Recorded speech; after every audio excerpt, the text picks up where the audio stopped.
یہ وہی پیپر ہے جو بازار میں بھی بک رہا ہے. ان کی کاپی پہ صرف ایک سٹیمپ ہے. سٹیمپ لگنے سے وہ 50-60 روپے والی کاپی 200-250 روپے کی ہو جاتی ہے. اگر بچہ بازار سے کاپی لے آیا ہے تو وہ اس کاپی پہ کوئی کام نہیں کر سکتا.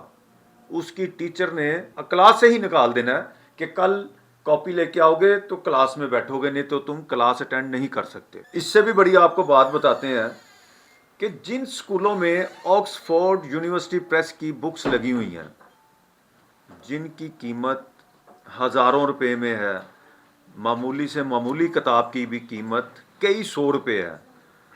اب سکول والوں کا بزنس کا سٹائل اتنا بہترین ہو گیا, وہ پریس پہ جاتے ہیں, اپنی بک پرنٹ کرواتے ہیں جو کہ اوریجنل نہیں ہوتی, اور بیچتے اوریجنل پرائز پہ ہیں, کیونکہ کوئی چیک اینڈ بیلنس نہیں ہے. آکسفورڈ یونیورسٹی پریس والوں نے یہاں پہ ایک باقاعدہ ایک سسٹم بنایا ہوا ہے کہ کوئی شخص اگر جعلی کتاب چھاپے گا تو وہ اس کے خلاف قانونی کارروائی کریں گے. لیکن 95% اسکول جن میں یہ آکسفورڈ یونیورسٹی پریس کی بکس پڑھائی جاتی ہیں بچوں کو, وہ ساری جعلی پرنٹنگ ہوتی ہے, فیک پرنٹنگ ہوتی ہے. وہ آکسفورڈ یونیورسٹی پریس کی نہیں ہوتی, ان کی کاپیز تیار کی گئی ہوتی ہیں جو کہ چند روپوں میں یا چند سو میں تیار ہو جاتی ہیں, اور اس پہ جو پرافٹ ریشو ہے وہ آپ سن لیں تو آپ پریشان ہو جائیں. یہ عام لوگوں کو اس بات کا نہیں اندازہ. یعنی کہ میں آپ کو معمولی سی کتاب بتاتا ہوں. اگر لیول 3 کی سوشل سٹڈیز کی کتاب کی قیمت آکسفورڈ یونیورسٹی پریس کی اٹھا کے دیکھیں تو وہ تقریباً کوئی 1000 روپے کے نزدیک ہے.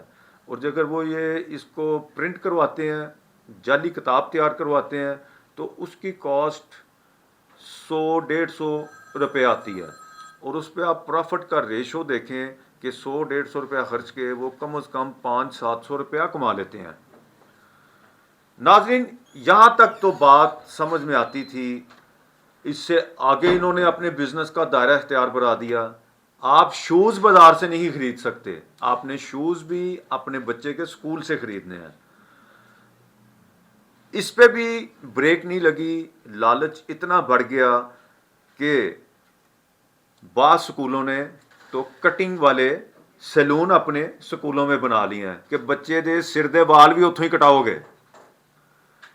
یہاں پہ بھی آپ بریک نہیں لگ رہی.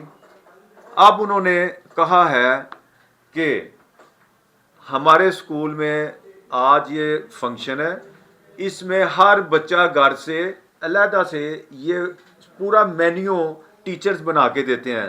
اگر کلاس روم میں 20 بچے ہیں تو 20 ڈشیں آنی ہیں. اللہ دے بندے ہو, تسی تے لوکاں دے گھر دیاں ہانڈیاں بھی سکول منگا کے کھان لگ پے ہو.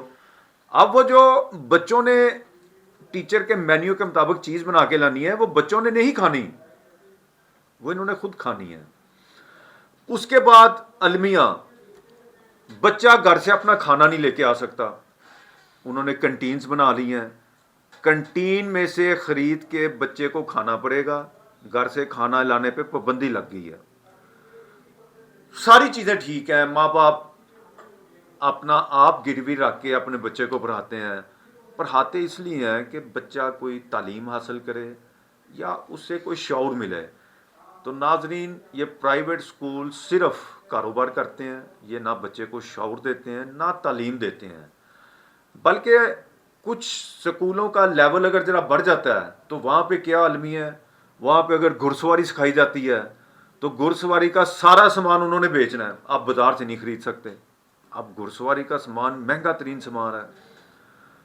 اگر سکول کا لیول اچھا ہے, وہاں پہ سب وی آئی پیز کے بچے پڑھتے ہیں, اگر کسی بندے نے حالات ٹھیک ہو گئے, اس نے اپنا بچہ وہاں داخل کروا دیا ہے, تو وہاں پہ جو اس کی گرومنگ ہے وہ بڑی وی آئی پی لیول کی ہے. اگر خدا نہ خواستہ اس کے حالات اچانک خراب ہوتے ہیں تو وہ بچے کو اس سکول سے ہٹا کر اگر وہ کسی نارمل سکول میں بھیجتا ہے تو وہ بچہ ساری زندگی کمپلیکس کا شکار رہتا ہے. اس کا ذمہ دار کون ہے؟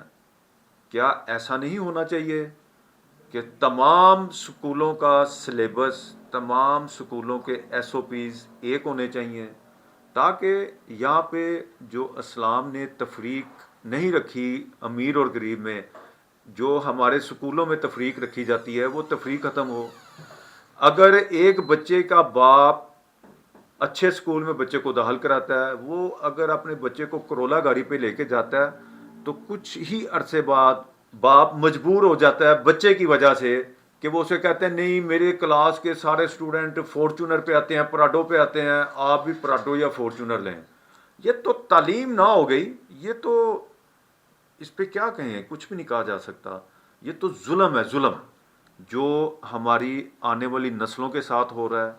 نہ آپ اتنا زیادہ پیسہ کمانے کے باوجود بھی بچوں کو نہ شعور دے رہے ہیں، نہ بچوں کو زندگی گزارنے کا طریقہ بتا رہے ہیں. صرف آپ دنیا داری سکھا رہے ہیں کہ اپنے ماں باپ کا جینا آپ بھی حرام کریں، ان اسکولوں والے بھی حرام کر کے رکھیں گے. انہیں اپنا کسی جگہ گروی رکھوانا پڑے، کہیں سے قرضہ اٹھانا پڑے، یا ماں کو اپنے زیور بیچنے پڑے، باپ کو اپنا گھر بیچنا پڑے کہ میں بچوں کی تعلیم حاصل کروا لوں. تو ناظرین، ارباب اختیار سے میرے دیکھنے والے ہر طرف سے جو میں بہت زیادہ اس چیز پہ لوگوں کی طرف سے کمنٹس بھی آئے ہیں اس میں، کیونکہ ہم اس پہ 2-3 پروگرام پہلے کر چکے ہیں اور لوگ بڑا اپریشیٹ بھی کر رہے ہیں. ہمارا ارباب اختیار سے یہ درخواست ہے کہ خدا را ہمارے ملک پہ، ہمارے بچوں پہ رحم کریں. ہم آپ سے رحم مانگتے ہیں، اتنا ظلم نہ کریں کہ کل کو یہ بچے آپ کو بد دعائیں دیتے رہیں، ان کے ماں باپ بد دعائیں دیتے رہیں. اس پہ غور کریں، اور دیکھنے والے ناظرین سے گزارش ہے کہ اپنی رائے کا اظہار کمنٹ باکس میں ضرور کریں تاکہ ہم ایک آواز بنیں اور اس چیز کو لے کے ہم آگے چلیں. دیکھتے رہیے آواز پاکستان.